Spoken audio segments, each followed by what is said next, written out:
नमस्कार, स्वागत है साहित्यिक झरोका चैनल पर। आज हम करेंगे पाश्चात्य काव्य शास्त्र के अंतर्गत जॉन ड्राइडन के बारे में जानेंगे। तो आइए देखते हैं। देखिए, यहाँ पर जॉन ड्राइडन की अगर बात करें तो इनका जन्म कब है? 9 अगस्त 1631 ईस्वी में कहाँ पर हुआ? नॉर्थ पटनशायर के अल्डविंकिल में इनका जन्म हुआ। उनका शैशव टिकमार्श में व्यतीत हुआ, जहाँ उसके नाना रेवरेंड हेनरी पिकरिंग की संपत्ति थी।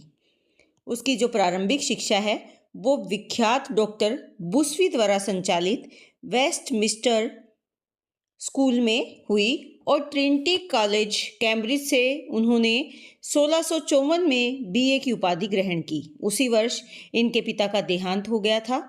सन 1657 में वे लंदन में रहने लगे और 1668 में उन्हें राष्ट्र कवि बनाया गया, पोएट लॉरेट बनाया गया। तो ये आप ध्यान में रखें कि उनको राष्ट्र कवि की उपाधि भी दी गई थी। कब दी गई थी? 1668 में। अब यहाँ पर अंग्रेजी काव्य में जो ड्राइडन की प्रथम देन है वो एक कविता थी।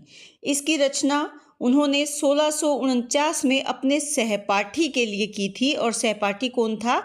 यंग लॉर्ड हेस्टिंग्स की स्मृति में, उसकी याद में की थी। अपने उसके साथ पढ़ने वाला जो उसका मित्र था यंग लॉर्ड, उनकी याद में, उसकी स्मृति में की थी। उसमें वे केवल 18 वर्ष के थे। इस कविता डन और क्लीवलैंड की आध्यात्मिक कविताओं की पद्धति का अनुसरण कर लिखी गई थी। यानी इस पर किसका प्रभाव था? डन और क्लीवलैंड की आध्यात्मिक कविताओं का प्रभाव था। किंतु 1659 में प्रकाशित क्रॉमवेल की मृत्यु पर रचित उसके हीरोइक स्टेजों में परवाह की कुछ कमी होते हुए भी साहित्यिक सौष्ठव है। उनकी रेस्टोरेशन विषयक जो प्रशस्ति कविताएं हैं, जो 1660 ईस्वी में ऑस्ट्रियाई रिडिक्स से प्रारंभ होकर 1667 में एननस मिराबिलिस से इसका अंत होता है। ये जो रेस्टोरेशन विषय पर इन्होंने कविताएं लिखी थी, पद्य शैली पर उनके अभूतपूर्व एवं आश्चर्यजनक आधिपत्य को प्रदर्शित करती हैं, जो रेस्टोरेशन विषय पर इनकी रचनाएं हैं। जो ड्राइडन है ये अनेक वर्षों तक नाट्य रचना में व्यस्त रहे। उन्होंने स्वयं स्वीकार किया कि इस प्रकार की रचनाओं को वो घृणित समझते थे और केवल आर्थिक लाभ के लिए वह ऐसी रचना करते थे। 1663 से 1694 के बीच, अर्थात अपनी जो प्रथम कॉमेडी इनकी कौन सी थी? द वाइल्ड गैलेंट, और इनका अंतिम नाटक लव टेम्पेट, इनको मिलाकर ड्राइडन ने सब 7 कॉमेडी, 5 वीरता विषयक नाटक, 4 त्रासदी कॉमेडी और 4 त्रासदी की रचनाएं की।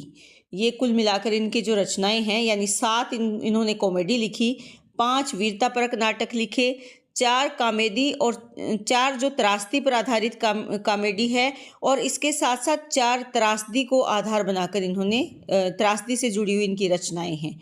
इन कृतियों में हीरोइक कपलेट्स में लिखा हुआ प्रमुख नाटक कौन सा है? Conquest of Grenada. ये कब का है? 1670 में प्रकाशित है। ये सर्वाधिक उल्लासपूर्ण कॉमेडी मैरिज ए ला मोड, जो कि 1672 है, तुकयुक्त कपलेट में लिखित। उनकी जो अंतिम त्रासदी है 1675। इसके साथ साथ ब्लैंक वर्स में निर्मित उसका प्रथम और सर्वश्रेष्ठ नाटक क्या है? ऑल फॉर लव, 1677 में, तथा उसी पद्य पद्धति पर रचित उनकी डॉन सिबास्टियन 1679 में रचित है। ये त्रासदी ड्राइडन की श्रेष्ठ रचनाएं हैं। यानी ये कैसी रचना है? त्रासदी पर आधारित रचना है। डॉन सिबास्टियन उनके सर्वोत्कृष्ट नाटक ऑल फॉर लव के समकक्ष रखा जा सकता है, बल्कि कथानक की गहनता और गठन की दृष्टि से यह उनके सबसे श्रेष्ठ रचनाएं मानी जा सकती हैं। यद्यपि नाटक के क्षेत्र में ड्राइडन ने निसंदेह महत्वपूर्ण कार्य किया, किंतु उनकी पूर्व सृजनात्मक शक्ति उनके 50वें वर्ष में प्रकाशित ग्रंथ अवसालम एंड एकिटाफेल में प्रस्फुटित हुई, जिसमें उन्होंने अपने तीक्ष्ण बुद्धि विलास, जाज्वल्यमान शब्द योजना, प्रहारात्मक आक्षेप एवं व्यंग्यात्मक चित्रण के लिए एक अद्भुत रचना इसको माना जा सकता है और अंग्रेजी भाषा में सबसे महान राजनीतिक व्यंग्य काव्य के रूप में इसे देखा जाता है। तो ये इनकी बहुत ही महत्वपूर्ण रचना है। अंग्रेजी आलोचना के जनक माने जाने वाले ड्राइडन की प्रसिद्ध कृति एसे ऑफ ड्रामेटिक पोइजी है, जिसका रचना काल क्या है, 1668 में है। इसके भीतर निएंडर नामक पात्र की भूमिका में वे स्वयं प्रस्तुत थे।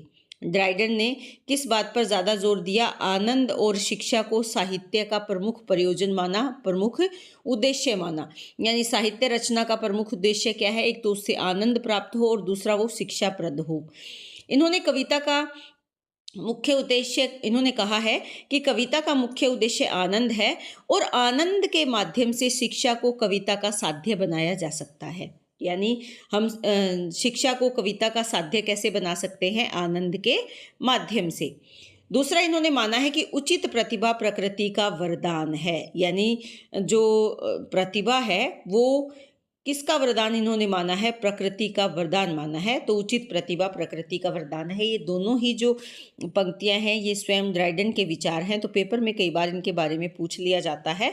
उम्मीद करती हूँ कि वीडियो आपके लिए उपयोगी होगी। बहुत बहुत धन्यवाद। कमेंट करके ज़रूर बताएं।